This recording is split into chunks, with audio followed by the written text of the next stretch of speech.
Fly me to the moon and let me play among the stars. Let me see what spring is like on Jupiter and Mars. Hey folks, thanks for tuning in. It's the Ed August Astrology and Tarot Show. Hello, at home from Chandler, Arizona. What a beautiful day, not just because the sun is shining and it's 12 noon here, but because there's beautiful aspects in the heavens. Mercury has turned direct finally as of yesterday. And so I think, news reports will be better. I think our business will go better. I think that if there's been any roadblocks or stymied things or, people have had grudges and whatnot, I think those are going to be swept away. And Mercury direct will be very positive. It'll be going into Capricorn now, and the sun is already in Capricorn. And there's another beautiful aspect in the heavens that's shaping up, and that is for love, because Venus, the planet of love, is in 7 degrees Pisces. It's approaching Neptune, which is in 9 degrees, 58 minutes Pisces. It's about 2 days away, 2 days from making an exact conjunction. It's going to be a musical, artistic, and emotional time. And then following that, Venus is going to head for Mars, because Mars is in 17 degrees of Pisces. So we'll have the planet of love, the planet of sex, and also, of course, Venus is the planet of women, and Mars is the planet of men, are both going to be in the 12th sign of the zodiac, the most sensitive and touchy, but also the most romantic sign of the zodiac. So some very interesting things have happened. Now, you might have had some disturbing news in the last 24 hours personally, because the sun just went through a square with planet Uranus, and that sometimes can bring some news. And I have some news this morning. Is that I will be changing the format of the program to something that I think will work much better, and that is that my callers at home go to my website and leave ask a question on the website.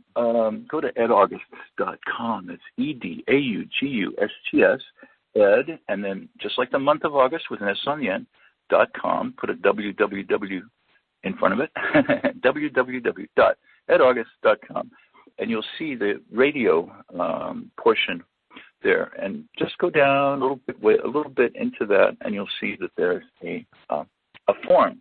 And all I need is your first name and your email address and your question. And then if you want the tarot cards, tell me where I should cut those cards for you. Near the top, halfway down, wherever you want. And you can make your question simple, or you can make your question more extensive. I think that would be a lot of fun to do that, because I want to get to the bottom of your situation, of your problem. And it can be lighthearted, or it can be a very serious question about your career or your love life, whatever it is that you want. And I do sometimes feel that I want to prove to people that astrology works. And one of the ways that I think I can do that is by using some interesting things that I see on some sites. There is a site that I just found this morning. If I could just, let me see where it is. I have 6 pages of tabs here. Come on, guys. It is, this guy is astrofix.net. Well, I'm saying guide. I'm not sure. But I've been here before. It's a lovely site. And what I wanted to prove to you using astrology right now is what happens when you are born with certain planets in certain places. Now, in order to make use of this, you need to have an actual astrology chart done so that you can get everything exact. And with that, you need to have a pretty accurate time of birth as well as a date and place of birth. What I want to look at is the planets on the descendant. The descendant is opposite the rising sign, and the descendant has to do with the 7th house. The 7th house is all about marriage and partnership. Now, I have 3 planets. I'm going to read you just a little bit here. If a person is born with Venus either conjunct or in the 7th house or making a major aspect from the 7th house, these are some things that apply to that person. It might be you. I like you. Do you like me? We should like each other. Can we be friends? Will you be my friend? Why don't you like me? Caving into pressure to be nice and be liked by other people. Niceness as a weapon. Sugar and spice and everything nice. Passive-aggressive competitions, especially with women.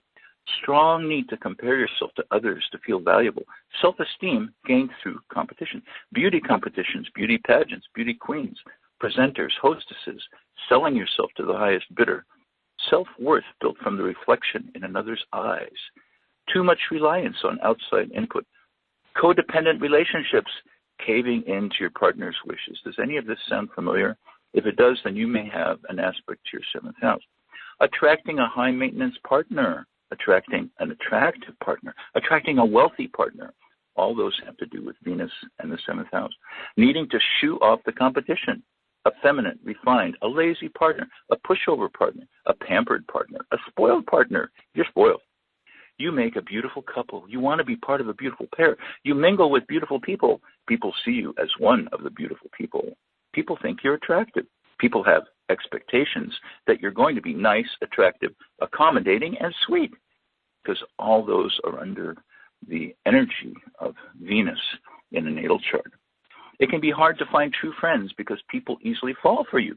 How about that? People easily fall for you, so you have a hard time finding true friends. Friends want to be lovers. You're the type people want to marry. Putting your foot down to suitors is hard because you like the flattery. You unintentionally lead people on. Sometimes you don't realize that people perceive your charming demeanor as flirting. You're naturally flirtatious. People find you charming. People think you're irresistible. Well, anyway, these are some of the things that pop up if you have Venus on the descendant. Now let's go to an opposite and often seen phenomenon is when someone who could be you, or it could be a friend or partner or a boss in life, has Mars in a strong descendant aspect. The picture that this person, an Astrofix has, is a woman looking who is holding a shotgun or something. You can see the barrels of the shotgun pointed at you. Okay, as you know, Mars has to do with anger and the male, energy, kind of macho sometimes, and the planet of war. Well, if you have it on the cusp of the 7th house, the house of marriage or partnership, or even if it's just in the 7th house, you have a 1 in 12 chance of having that. Attracting anger, attracting violence, attracting aggressive behavior, confrontations with police, being the victim of hostility, pushers, pushy people, asserting your individuality versus being in a relationship, pushing less assertive people into doing things, bullies and those who are bullied, fight or flight, making a move, movers and shakers, intimidation, being on the receiving end of so much aggressive energy that you cannot help but reciprocate, anger and aggression brought out by other people. Standing up for yourself, standing up for your partner or your best friend, meeting a partner or best friend who will stand up for you, a stand-up guy. Attracting an independent partner, attracting a partner who will take action on your behalf, letting the partner lead, having an aggressive partner, having an abusive partner, having a take-charge partner, needing a certain amount of separateness in relationships, avoiding clinging people. That's right. With Mars in the 7th house, a woman or a man just don't want to be clung to, Liking friends who like challenges, attracting an energetic partner, an athletic partner, liking one-on-one sports, athletic competitions, male competitions, competitive bodybuilding, but male best friends, marrying an athlete, participating in sports with your spouse. Wow. So you see there's the good and the bad of this kind of thing. Marrying a cop, marrying someone in the military. You choose a partner who can express your anger for you. Isn't that fascinating? Now, the last one of these 3 that I want to look at right now is going to be, that's coming in now. Same, still on astrofix.com. It's Saturn in a descendant aspect. So now it's planet Saturn, and Saturn has all the difference as night and day with Venus and for Mars. Saturn speaks of things that are permanent, things that are committed, things that are so committed that after a while they get boring. So I don't know. Saturn in the 7th house. Sometimes people with Saturn in the 7th house don't marry at all. Or if they marry, it could be to an older, mature person or someone who has that older, mature energy that focuses, that stability that the person is looking for. So here's what Saturn in the 7th or on the 7th angle means. And again, any consultation with a good astrologer will tell you if you have one of these planets in a strong aspect to the 7th house, or the 7th house cusp. In it for the long haul, long-term commitments, ultra-long-term commitments, interminably long-term commitments, lasting love. I know a guy like that who has Saturn in the 7th, and he's been with his woman for like 42 years, and it's getting to be old. I'm saying that kind of tongue-in-cheek. Lasting love, lasting friendship, the ties that bind, tying the knot, wedding rings, wedding vows, business contracts, legally binding agreements. You know that sometimes the wedding rings and the wedding vows should be looked at as a legally binding agreement, you know, just like forming any kind of organization. Friendship bracelets, needing an anchor, being an anchor, looking for someone to anchor you, looking for someone who can match your serious side, looking for a partner who will ground you, wanting a serious relationship, getting serious about relationships, taking relationships seriously. Marriage brings hardship, unwavering commitment for richer or poorer, sticking with the commitment no matter what. And isn't that odd? Marriage brings hardship. You know why? Because Saturn always causes delays and causes the experience in some way or another of poverty.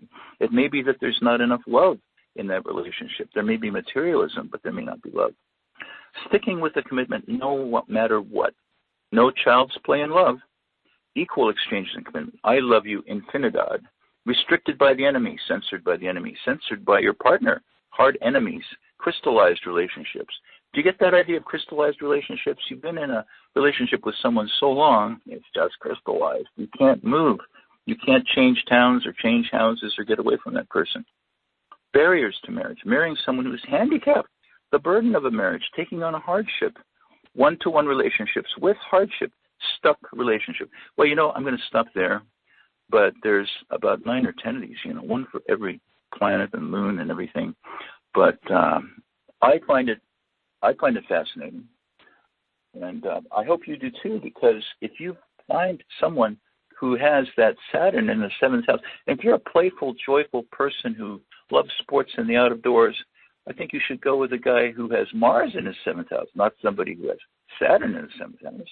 Also because even though you may be stuck with somebody for 20 or 30 years, if you have Saturn in the 7th house, you may not have children. You may not have joyful, the expectation of joy in your life. Now, as I said, I'm getting away from the call-in because of one very specific reason is that I had a troll that called a week and a half ago or so. And he's been persistent. He's called in every day, and he calls in with one area code and then another area code and then another area code. So far, he's called in using 5 different area codes, and he pretends to want a little card reading on the phone, and then suddenly, like after I do a card with you, he jumps in, I got you, I busted you, you know. And the last time, he called in using a woman as his foil and a woman as the question. He's also called in using a he kind of voice where he's pretending to be a woman, but he's pretty good at it. Maybe he does that in real life as a tranny or something, but I have no problem with that, and I suspected that it was him when he called him like that, but I wasn't going to say anything disrespectful to someone, no matter what voice they're using when they call him. So right now what I'm going to do is I'm looking here at my columns, and I have one large crystal ball in front of me, and I have a smaller crystal ball. I got one of these in San Francisco from a I believe she said she was a witch back in the 1970s, and she and I were very friendly, and she ended up giving me this crystal ball. I have another one that came from back east, given to me as a gift for some help that I've given someone in a metaphysical way. So now I gave them, and I'm shuffling the tarot cards right now. And what I'm looking at on the screen is if there's a call from the southeast of the country, and particularly if this is from a brunette, a brown or black-haired woman, maybe with brown eyes, like that. Could be Atlanta. It could be it could be South Carolina. It could even be Florida. So if one of you is on the phone and listening, then let me just cut the cards. I'm going to cut the cards 2/3 of the way down on this one. I know this is very mystical. Whoa, the tower followed by the moon, followed by, prosperity and happiness. Well, the good news is the third card. Man or myths, the third card is the 10 of Pentacles. It shows a happy family reunion, several generations living together, a happy family indeed. But the first card is the falling tower. Either there is or very soon will be a falling out, possibly leaving a relationship or leaving a job. The second card is the moon. That's worry and care and just fretting and wondering what's going to happen.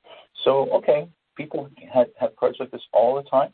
It's not the end of the world by any means, because you have some kind of family base, some kind of structure, something to come home to.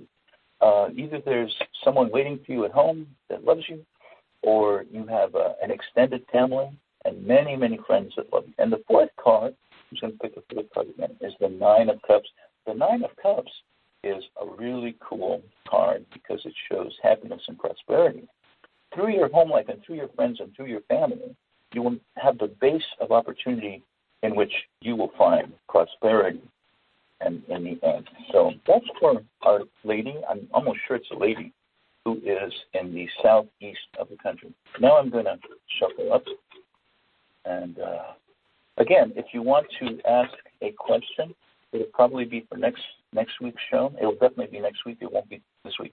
Go to my website, www.edaugust.com, and find that radio page that has the form under it. I'm not looking at it right now, so I can't exactly describe it to you. But it is on the radio page, radio listen page. Under that is ask a question. Just fill it out, and I will see that. And if you want to be called, leave a phone number, and I'll call you. If you want a question on the air or off the air, you can do that starting with the next show.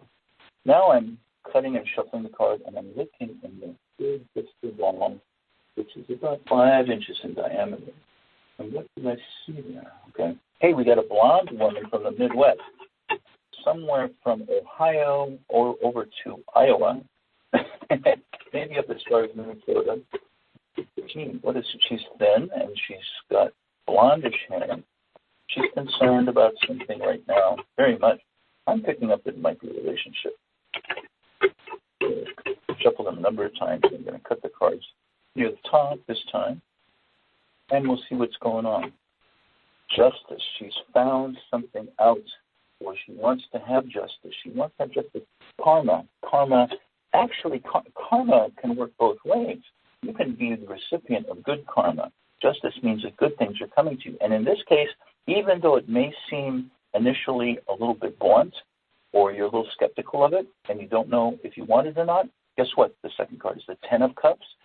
A man and a woman standing together, happily looking at a farmhouse. It looks like, in rustic splendor on a hilltop in the distance with 2 little children dancing around it. That tells me possibly marriage and children, or happy marriage, partnership, something like that. So that's a very good card. To follow the Justice card, I think you couldn't get better than that. And then the third card is the 8 of Pentacles. That means returning to work, working hard, making it happen.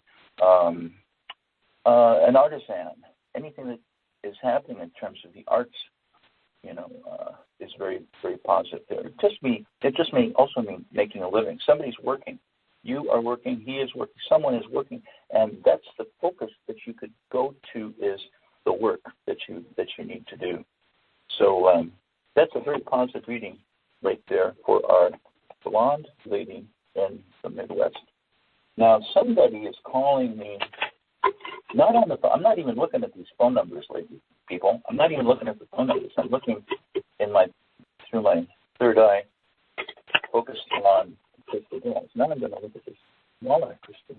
This has a few bubbles in it. It's very pretty. And here it is. Let me see what I can spot from there. California or Arizona. Small chance of Nevada.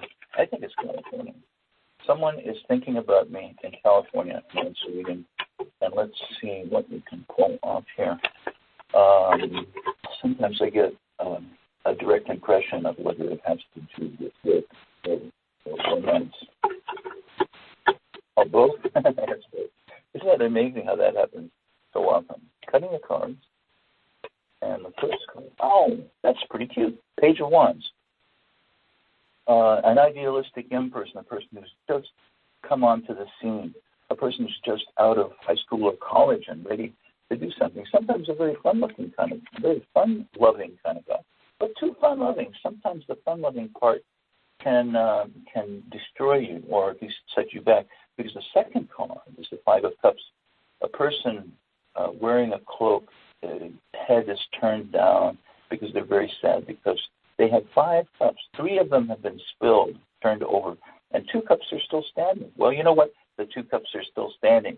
You still got a lot going for you. There's many things that are coming your way. But the first card, the Page of Wands, tends to imply that this may come upon you suddenly and unexpectedly, possibly because you've been not looking at all the facts regarding, let's say, another person, or I think it's almost surely a relationship we're talking about.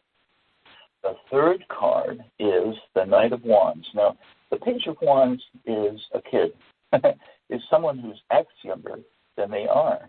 Could even easily be a teenager or in their 20s. But the Knight of Wands is charging forward on a stallion with this wand sticking up in the air. He's like, he could be Sir Lancelot or Galahad or whatever.